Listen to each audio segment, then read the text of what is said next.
Lab का जो formula दिखाए थे वाई डी प्लस पहला फार्मूला और दूसरा क्या था Y D minus plus minus Y D का जो फार्मूला दिखाए थे Y D plus Y F upon 2 equal to Z plus 2 upon ठीक है और सर 2 वाई मत दीजिए सर बैग दे दीजिए सर प्लीज सर। ये फार्मूला लिखा है दो फार्मूला लैब का और वेट नहीं यार 2 अभी नहीं है Z number of conductor Z जो है number of conductor sir Y plus Y हो गया ना दूसरे में।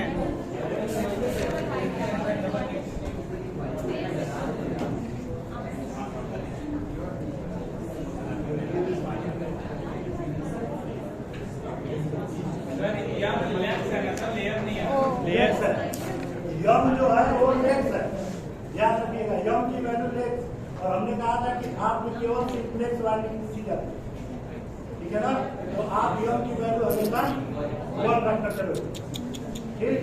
और मेरे बाद लेयर के लिए क्या करोगे लेयर के लिए जेड की जगह क्या रखोगे एस इंटू सी रखोगे जहाँ एस क्या होंगे नंबर ऑफ स्लॉट होंगे और सी एक स्लॉट में नंबर ऑफ होंगे जेड की ये टोटल नंबर ऑफ कंडक्टर हो गए। अगर ये न दिया हो तो स्लॉट की संख्या दे रखेगा और एक स्लॉट में कंडक्टरों की संख्या अगर एक स्लॉट में 2 कंडक्टर दे रहा है डबल लेयर की बात तो सी क्या करता है लेयर ठीक है ना तो दोनों भी में आपको इसके बाद बाकी आप कोई क्वेश्चन ले लो जैसे हम लैब पानी कोई ले लेते हैं लैब और वेब पहचानने का सबसे आसान तरीका है अगर लैब 4 पोल की मशीन है तो कंडक्टर की संख्या हमेशा याद रखना कंडक्टर की संख्या कैसे रहेगी 4 8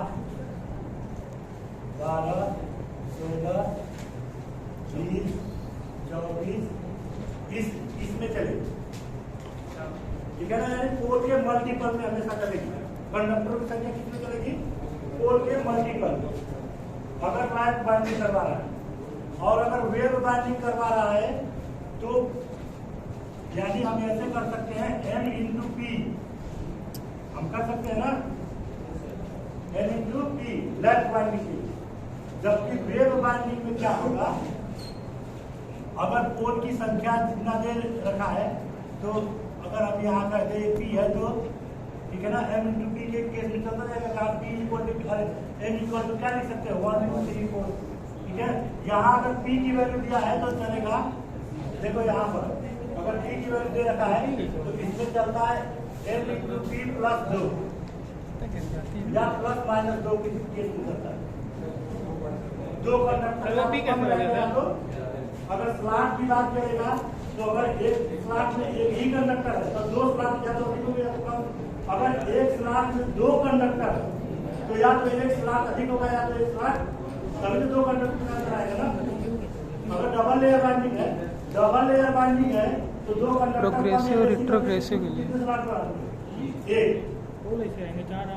सिंगल लेयर में 2 स्लॉट चेंज करने पड़ेंगे और डबल लेयर में एक स्लॉट चेंज करेंगे तो स्लॉट की अगर बात करेगा तो क्या कहेगा कि 4 पोल की मशीन है तो 4 स्लॉट है 4 नहीं 5 स्लॉट है या तो 4 दूनी के 8 एक 9 स्लॉट है डबल लेयर की बाइंडिंग 4 3 12 13 स्लॉट है 4 4 16 17 स्लॉट है डबल लेयर की केस।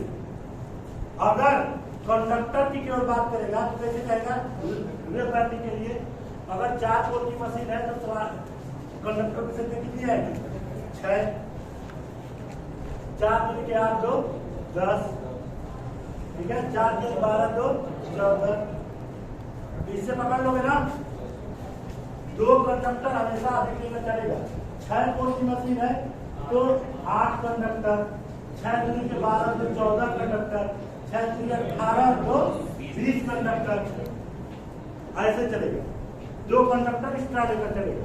और ये वही 2 कंडक्टर है जो बोर्ड के अंदर में नहीं आते और जिसमें कोई करंट भी नहीं बढ़ता। ऐसे ही 2 कंडक्टरों से जो एक क्वाइल बनती है, उस क्वाइल को हम क्या कहते हैं? डमी क्वाइल कहते हैं। जो क्वाइल का निर्माण करता है उसका काम होता है जनरेशन करना, नहीं ना टार्क डेवलप करना। न तो मोटर में टार्क डेवलप करती है, न तो जनरेटर में जनरेशन करती है। वो केवल मैकेनिकल बैलेंस के लिए, ठीक है ना? कोई भी सवाल पूछ लो इससे। 26 दे दिया है तो कभी भी लैप वाइंडिंग नहीं हो सकती। परेशान करने के लिए ऐसा बच्चों को एग्जामिन कर दिया तो आप तुरंत ऑब्जेक्शन करो, ठीक है ना? सर ये क्वेश्चन गलत है, या तो ये वेब बाइंडिंग है, नहीं तो कंडक्टर संकेत होगी। दोनों में से कोई एक चीज करिए, या तो इसे वेब बाइंडिंग करवाइए या तो कंडक्टर की संख्या चेंज करिए, तब ये बाइंडिंग पॉसिबल है, तो पॉसिबल नहीं। 26 कंडक्टर की कभी भी लैप बाइंडिंग नहीं हो सकती। तभी सामने वाले को लगेगा ना कि आप पढ़े लिखे, ठीक है? तो चलो हम 24 कंडक्टर लेकर चलते हैं। लाइट रहेगा तो डिवाइड हो जाएगा अपने यहाँ पर और का तो दिमाग का लगा। देखो सीधे सीधे पहले डिवाइड अगर कर दोगे 24/4 कितना आएगा? 6।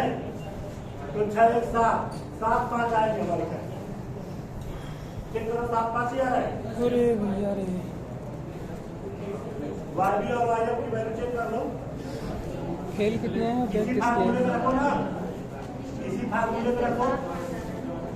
जेड की वैल्यू कितनी है? 24 और सी की वैल्यू कितनी है? 4। देखो वाईबी की वैल्यू आएगी 7 और वाईएफ की वैल्यू आएगी 5।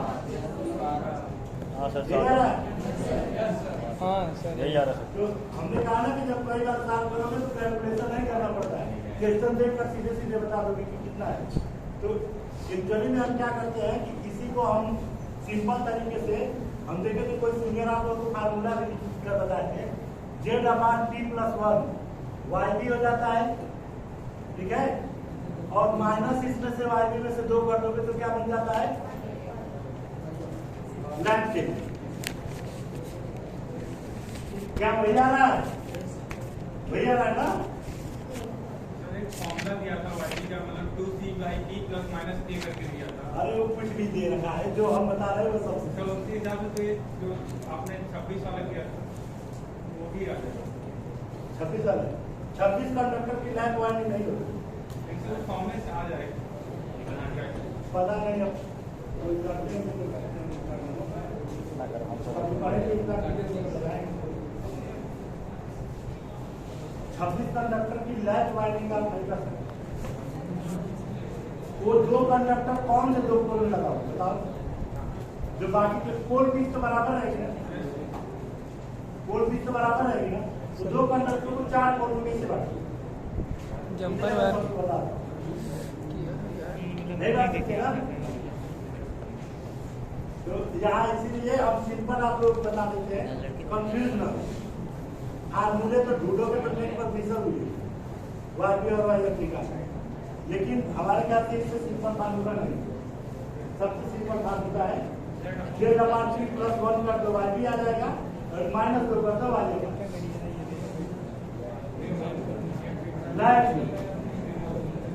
वेब में ये डिपेंड करता है कि ये दोनों कंडक्टर सेम आएंगे या कि डिफरेंस में है।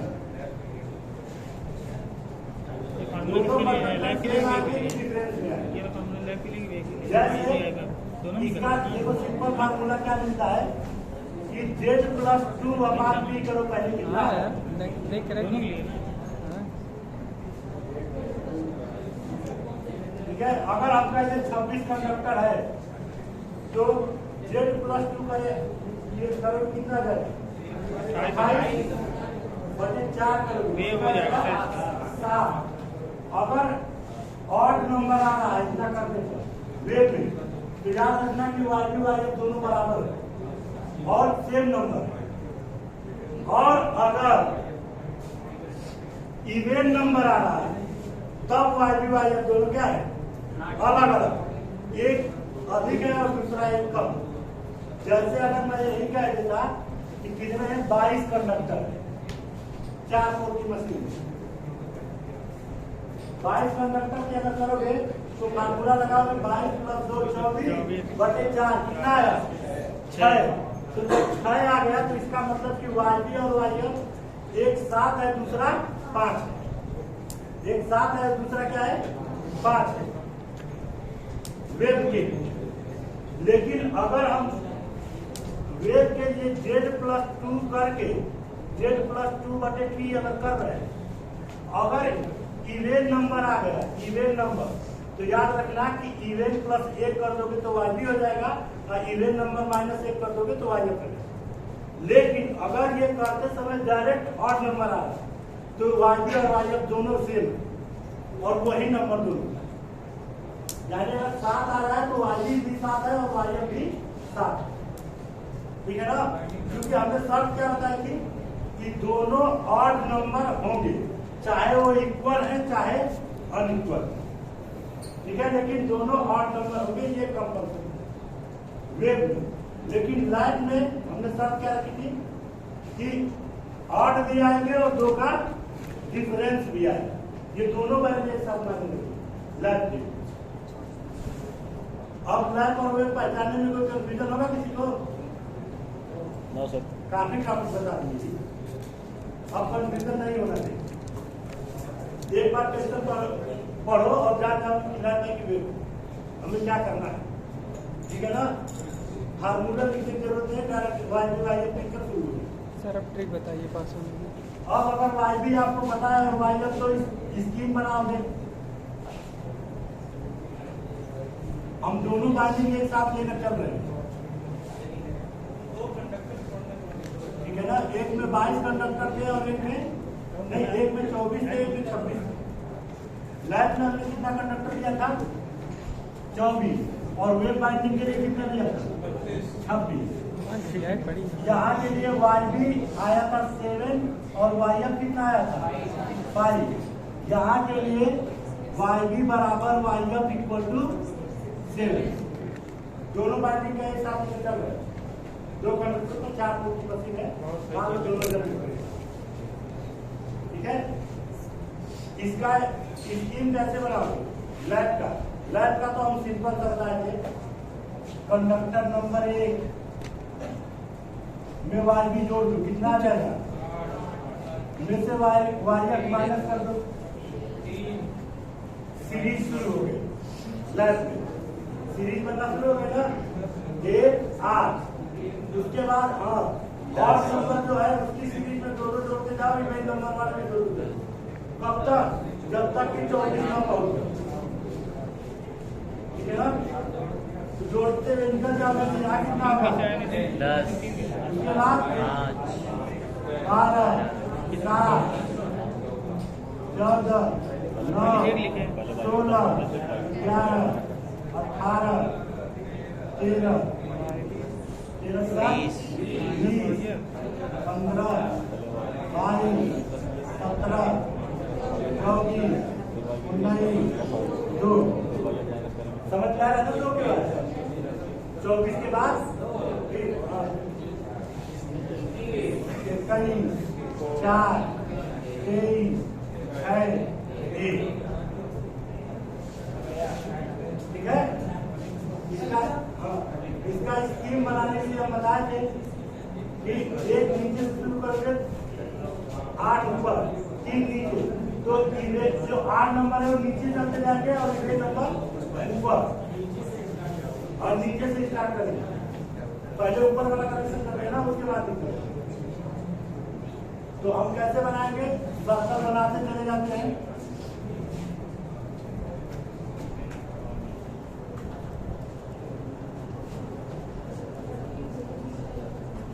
तो नंबर कैसे लिखेंगे 1 8 3 10, तो 10 वाली सीरीज एक पूरा कर लो, ठीक है ना। 12 14 16 18 20 22 24 2 4 6 ये बना लो। यहाँ से शुरू करो 1 3 5 7 9 11 13 15, 17, 19, 21, 23, 1 एक बार भी रहेगा, एक ध्यान रहेगा। इन्हीं को बस इसको समझना पड़ेगा। क्या ये बनाना है? इसकी सीरीज समझ में आई? ये कैलकुलेशन नहीं है। ये कैलकुलेशन है। यही वाला सेम नंबर आ है, हाँ। ठीक है ना? तो इवेन नंबर हमेशा कहाँ लिखोगे? ऊपर, और ऑड नंबर को नीचे। लाइफ में ग्रेड में भी हालांकि ऐसा ही करते हैं, हालांकि नहीं करते हैं, ग्रेड में भी ये नहीं करते हैं। बस नंबरों का अंतर थोड़ा बढ़ जाता है, नंबरों का अंतर बढ़ जाता है, क्योंकि वेब बाइंडिंग में हम माइनस नहीं करते, क्या करते हैं? केवल और केवल प्लस करते जाते हैं, माइनस नहीं करते। तो इसकी एक छोटी सी सीरीज पहले बनाओ, 4 से 6 नंबर की, उसके बाद तुमको अंदाजा लग जाएगा कि कैसे नंबर रिपीट कर रहे हैं। तो सबसे पहले 7 दोनों के है ना, एक में 7 जोड़ोगे, में 7 जोड़ोगे, उसमें 7 जोड़ोगे तो उसमें भी 7 जोड़ोगे, 5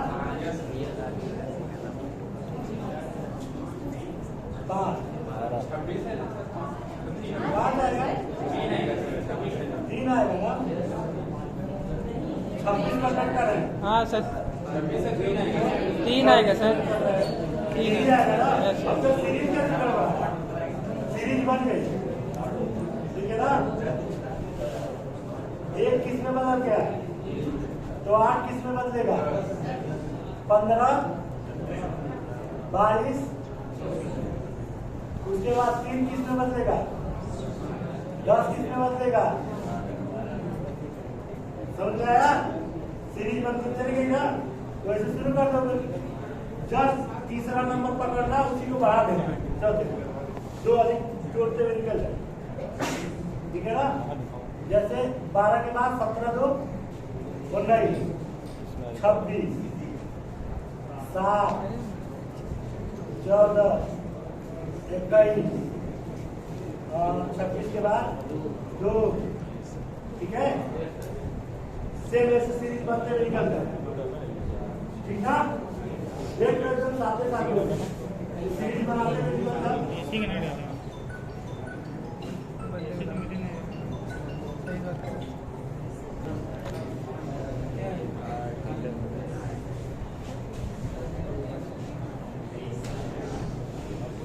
एक 8, उसके बाद यहाँ 15, 15, 22, 22, 3।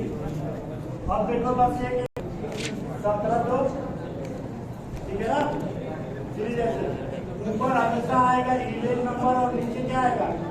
ऑड, ठीक?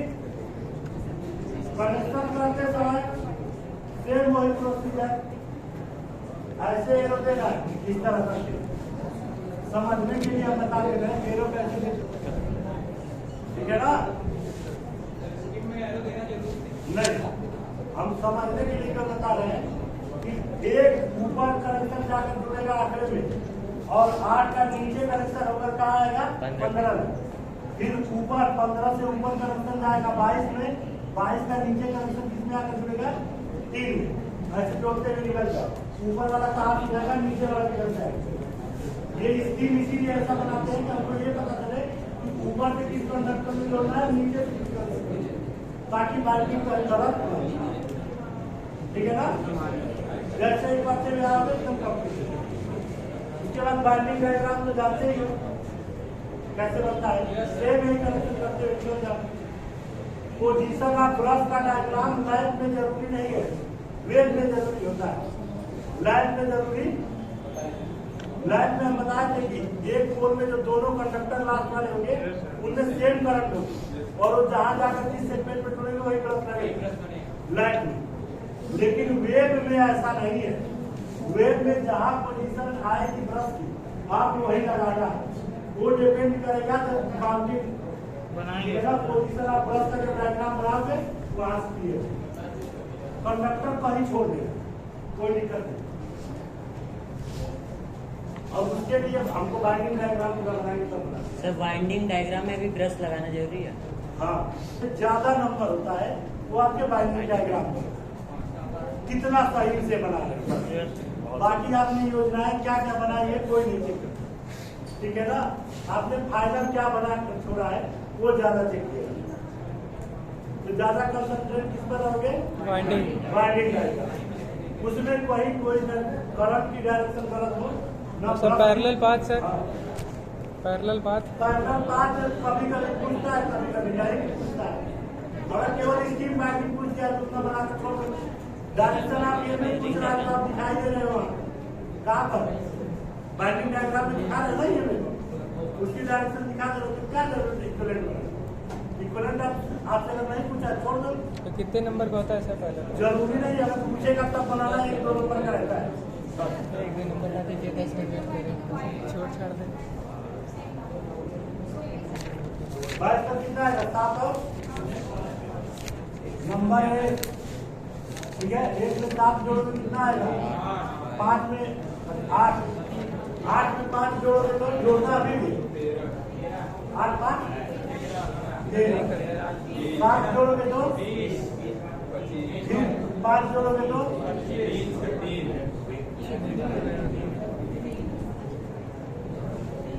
सेम रिपीट कर रहा है, रिपीट कर रहा है। इसमें भी वही कर रहा है ना, अनइक्वल है तभी भी वही रिपीट कर रहा है ना। 8 2 13 2 20 2 3 2 5 10 2 15 2 सेम। बस आप पहचान जाना कि कौन सी गाड़ी का करना क्या, पहचान गए तो कोई दिक्कत नहीं। चलो और बताओ, कोई दिक्कत है? हाँ, 400 kV का टावर अक्सर पूछ देता है एग्जाम में। ये सेक्शन पोल वाला क्या पूछ रहे थे? पूछिए सर सेक्शन पोल एलिवेशन क्या होता है सर? हाँ, सेक्शन पोल एलिवेशन, ईडिक पे करो खोल लें। सेक्शन पोल एलिवेशन क्या है? Sir section pole elevation. Section 4 yes sir, complete जानते हो? Yes sir. वही बस कंप्लीट जानते। सुनो, आप लोग पढ़े होंगे फर्स्ट ईयर में कि अगर एक सॉलिड बीम है, कोई सर्कुलर सॉलिड बीम है तो उसको कैसे रिप्रेजेंट करें? सर्कुलर अगर कोई सॉलिड बीम है, सर्कुलर है, सॉलिड बीम है अगर, तो उसे रिप्रेजेंट करने का क्या तरीका है? रेक्टेंगल और नाइन वाला ये ऑनलाइन वाले हैं क्या सर?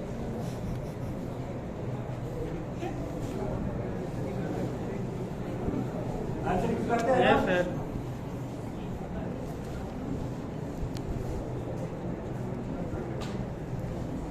ठीक है, ये क्या समझता मारे है? का मार ढेर शब्द है।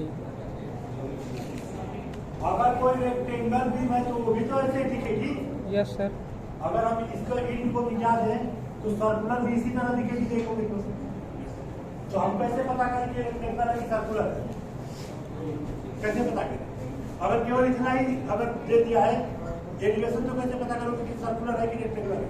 तो अगर इंड पर देखो सेक्शन में कहीं इस तरीके का अगर शेप बनाया गया है ऐसे करके, ये से और इसकी सेक्शनिंग की गई है तो ये क्या दिखाएगा? सर्कुलर। ठीक है, या फिर यहाँ पर ऐसे करके दिखाया गया तो क्या दिखाएगा? कूलर कुर्ती। बीच में कहीं पर, ठीक है। दूसरा, अगर यहीं पर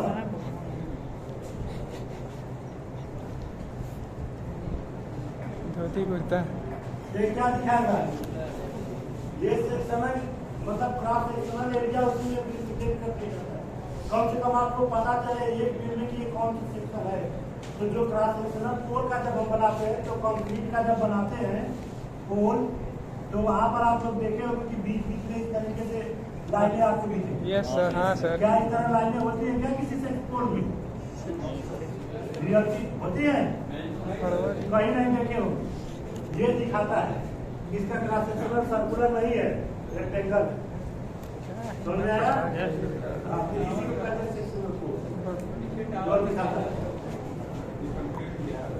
400 kV का जो टावर बनता है उसका सबसे आसान डिजाइन होता है पेंटागन। क्या होता है? पेंटागन। कितना अगर बना लिए तो समझ लो बाकी हर देना है डिजाइन बन गया टावर। ठीक है, 400 kV में टावर में क्या होता है, 3 वायर जाने हैं, तो एक इंसुलेटर के लिए तो गैप ऑलरेडी आपने यहाँ छोड़ रखा है, जो और क्रॉस आर्म बना दोगे तो हो जाएगा ना, तो इसी को थोड़ा सा आगे इसे बढ़ा लेते हैं।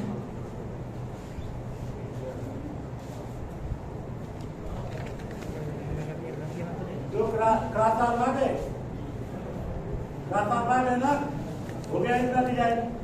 थोड़ा सा और सपोर्ट कर लेते हैं, बस यही से लेते हैं, क्रॉस आर्म सपोर्टिंग ले लेगा ना, सपोर्ट तो लेगा ना, क्रॉस आर्म ले लिया सपोर्ट। ठीक,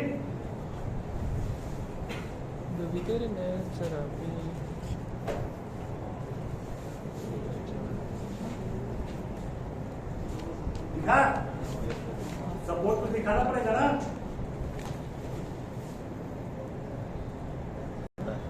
ऐसे बनाते हुए निकल जाओ, बाकी इसको भाग दो एकदम।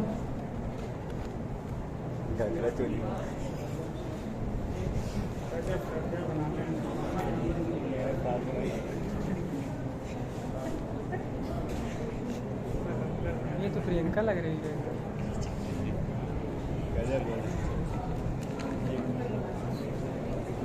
मेरे मुंह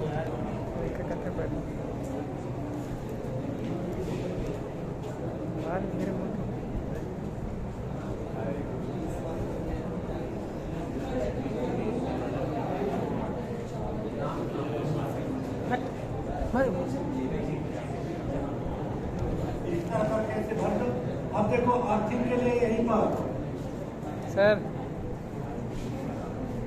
जो वायर अर्थिंग के लिए होते हैं ना, यस सर, बताओ इस टावर में क्या करें? कुछ नहीं कमी है सर, बढ़िया है। बढ़िया तो है, एक नंबर सर, एक हम लोग देखा करना है टावर तैयार क्या करेंगे। तो क्या में ऐसे ही बनाना है ना सर? और क्या? फ्री हैं।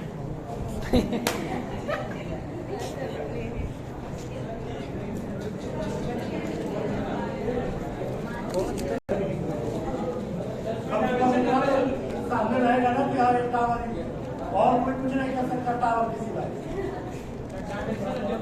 तो नहीं कर सकते ना, इसमें डायमेंशन लिखना पड़ेगा क्या? डायमेंशन अगर आपको याद है कुछ तो लिख लो। जैसे इसका बेस जो होता है वो लगभग 7 मीटर में होता है। कितना होता है? 7 मीटर में होता है। ठीक, 7 होता है। यहाँ से यहाँ तक की दूरी 11 होती है, तो यहाँ से यहाँ तक कितना निकाल? सर बंदे मत बुलाइए सर, बंदे बुला दीजिए।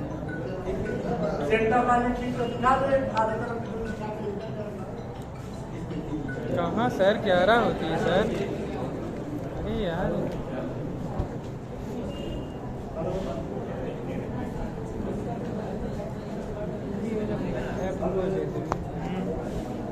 अपने आप वीडियो बनाना कटौती करेंगे।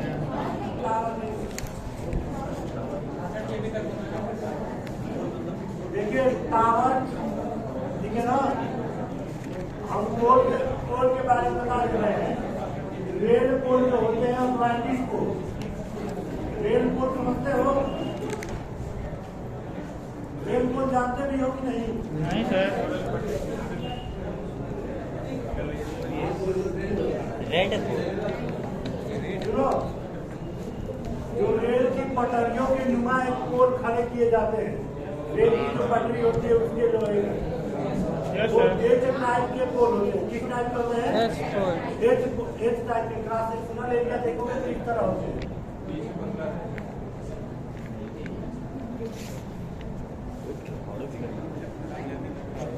ऐसे पोलों को रेल पोल कहते हैं। क्या कहते हैं? रेल पोल कहते हैं। ये 35 kV के होते हैं। कितने kV के? 35 kV के।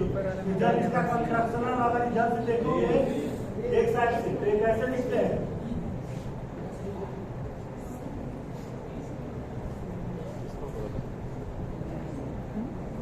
ये ऐसे दिखते हैं। फ्रंट से देखने में इस तरह दिखते हैं। समझ आया? तीन के भी ड्रम से ऐसे दिखते हैं, टाट भी इसका ऐसे होता है। ठीक, अगर इसी का हम कंस्ट्रक्शन ऊपर बना दे टाट भी,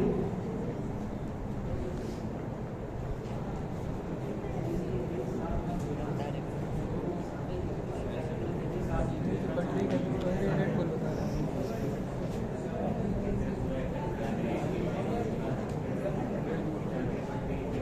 ठीक है, एच टाइप का। दूसरा होता है सी टाइप का पोल होता है रेन पोल, किस टाइप का? सी टाइप का, जो बहुत कम यूज होते हैं। सी टाइप का दिखने में सामने से बिल्कुल ऐसा लगता है, लेकिन ट्रांसेक्शनल कंस्ट्रक्शन जो होता है वो ऐसे शेप का होता है, सी टाइप। ठीक, ये सी टाइप के पोल होते हैं। ये हुआ ये यूज सब होते रेन पोल होते हैं, हैं हर बार ये 30 सी टाइप केवी, 30 वाला। केवी यहाँ सब यूज किए जाते हैं। जैसे आप 30 केवी का देखे होंगे, Yes. जो यूज किया है रेलवे लाइन में, ये सब क्या होते हैं? रेल पोल है। या तो दूसरा लैटिस पोल होता है। लैटिस पोल कितने लोग से लैटिस पोल जानते हो? Yes sir. सीमेंट कहाँ है? IRT बताओ तो। 2 साल से पढ़ रहे हो IRT, बताओ लैटिस पोल का। लैटिस पोल सीमेंट का तो बनता है ये। स्टील का होता है सर। ये वो लगा है। इसीलिए कहते हैं IRT। इसको भी तो लेटेस्ट बोलते हैं। हाँ दिखा दिखा। एक बार हाथ दिखाइए सर सर, इसको भी तो लेटेस्ट फॉल बोलते हैं सर। स्टील का जो सेप है सर, सेप है सर, सर जो सेप है सर इसका, ये टावर का। टावर यस ये सर। पोल नहीं कह सकते, ये टावर होते हैं जो इसका आधार एक ही जगह रहता है। अबे लैटिस से मटेरियल का बना होता है और और एंगल से बनाए जाते हैं, ऐसे पोलों को लैटिस पोल कहा जाता है। ठीक है, याद रखिए। इसीलिए पूछे क्या है, आप देखे होंगे एग्जाम्पल मेरे सामने है। अभी जाके देखेंगे। तो हवन चढ़ जाएगी। वो कितने केवी के लिए? करेंगे। 66 केवी के लिए यूज किए जाते हैं। लैटिस को 35 और 66 केवी के लिए यूज किए जाते हैं, जो कहीं किसी कंपनी में डायरेक्ट सप्लाई जाती है। लैटिस पोल से चले जाते हैं सब स्टेशन से, वो किसी को कनेक्शन नहीं देता। उसको हम फीडर भी कहते हैं। उसी को हम क्या कहते हैं? फीडर किसे कहते हैं, पता है कि नहीं? जिसमें दूसरे लोगों को पता है। सर जिसमें टैपिंग नहीं होती सर। फीडर क्या होता है?